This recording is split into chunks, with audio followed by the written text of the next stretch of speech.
नमस्कार मित्रों, आज आपके लिए पौराणिक प्रसंग लेकर उपस्थित है।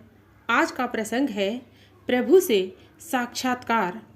मित्रों, प्रसंग में आगे बढ़ने से पहले आप हमारे चैनल को अवश्य सब्सक्राइब कर लेना, वीडियो को लाइक और अपने मित्रों से शेयर करना, एक छोटा सा कमेंट्स लिखकर हमारा उत्साहवर्धन तो जरूर करना मित्रों।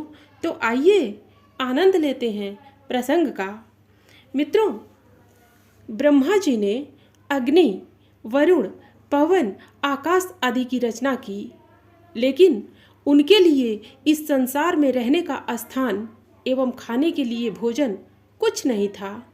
अतः सभी ने ब्रह्मा जी से कहा, हम पंचभूत भूख प्यास से तड़प रहे हैं, हमारे रहने के लिए भी कोई व्यवस्था नहीं है। अतः आप हमारे रहने के लिए स्थान और आहार की व्यवस्था करें। उनकी प्रार्थना सुनकर सृष्टिकर्ता ब्रह्मा जी ने एक गाय के शरीर की रचना की और उसे दिखाकर पूछा, क्या तुम इसमें वास करोगे? गाय के शरीर को देखकर सभी ने कहा, यह हमारे लिए उपयुक्त नहीं है। तब ब्रह्मा जी ने घोड़े के शरीर की रचना की। इसे भी देखकर सभी ने अस्वीकार कर दिया और स्पष्ट कहा, इससे भी हमारा काम नहीं चलेगा, किसी उपयुक्त शरीर का निर्माण कीजिए।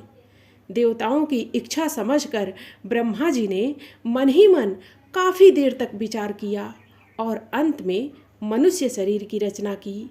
मनुष्य शरीर को देखते ही सभी ब्रह्मा जी से अभिभूत हो उठे। उन्होंने ब्रह्मा जी से कहा, आह, यह शरीर आपकी सबसे सुंदरतम रचना है। हम लोग इसमें बड़े ही आराम से रहेंगे, क्योंकि इसमें हमें सब प्राप्त होगा जो हम चाहेंगे। ब्रह्मा जी भी उन देवताओं को मनुष्य शरीर जैसा उपयुक्त स्थान देकर अत्यंत संतुष्ट हुए। उन्होंने सभी से कहा, तुम लोग अस्थायी रूप से वास करने के लिए उपयुक्त स्थान देखकर इस मनुष्य शरीर में प्रवेश करो। इतना सुनते ही अग्नि ने वाक् शक्ति धारण कर उदर में प्रवेश किया। वरुण ने रचना में अपना स्थान बना लिया। वायुदेव नसिका में प्रवेश कर प्राणवायु के रूप में संपूर्ण शरीर में व्याप्त हो गए। आकाश ने शरीर के प्रत्येक भाग में प्रवेश किया। इस प्रकार जब सबने अपना अपना स्थान प्राप्त कर लिया, तो भूख प्यास ने ब्रह्मा जी से कहा, प्रभु, हमारे लिए भी कुछ व्यवस्था कीजिए। ब्रह्मा जी ने दोनों से कहा, तुम्हारे लिए अलग से व्यवस्था करने की आवश्यकता नहीं है। तुम दोनों को इन देवों के स्थानों में बांट देता हूँ। इन देवों के आहार में तुम्हारी भागीदारी रहेगी। इन लोगों की संतुष्टि से तुम्हें भी तृप्ति मिलेगी। इस प्रकार ब्रह्मा जी ने सबके रहने के लिए स्थान की व्यवस्था कर दी, लेकिन उनके निर्वाह के लिए आहार की कोई व्यवस्था नहीं थी। उन्होंने विचार किया कि इनके साथ भूख प्यास लगा दी है, अतः अन्न का भी सृजन होना चाहिए, वरना तृप्ति न होने पर सब आपस में युद्ध करेंगे। अतः उन्होंने अन्न का भी सृजन किया। अन्न ने देखा कि मुझे खाने वाला मेरा विनाशक है, तो वह अपने प्राण बचाने के लिए वहाँ से भागा। उसे भागते देखकर मनुष्य में सब देवों के संयोग से उत्पन्न हुए जीवात्मा ने वाणी द्वारा उसे पकड़ना चाहा, लेकिन वह पकड़ में न आ सका। यदि अन्न पकड़ा जाता तो वह उच्चारण द्वारा ही तृप्त हो जाता। घ्राण इंद्रिय, नेत्र इंद्रिय, कर्ण इंद्रिय, त्वचा इंद्रिय आदि ने भी उसे पकड़ने की कोशिश की, लेकिन किसी को भी सफलता नहीं मिली। अगर वे सफल हो जाते तो अन्न के सूंघने, देखने तथा सुनने तथा छूने से ही तृप्ति मिल जाती। अंत में वह पुरुष मुख के द्वारा अन्न को शरीर में प्रवेश कराने में सफल हो गया। अन्न की बलि पड़ गई।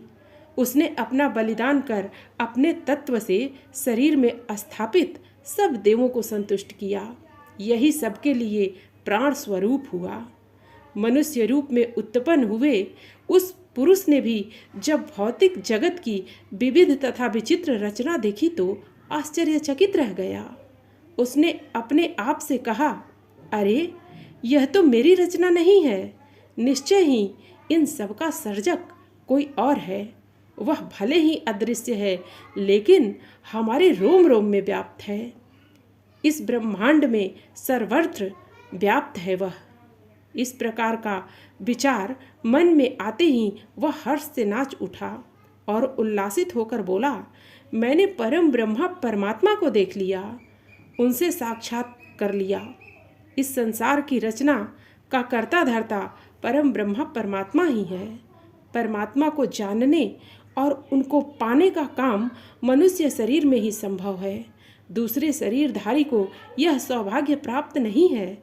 अतः मनुष्य को अपने जीवन का अमूल्य उपयोग कर अपनी जीवात्मा तथा परम ब्रह्मा परमात्मा में एकात्म देखना चाहिए।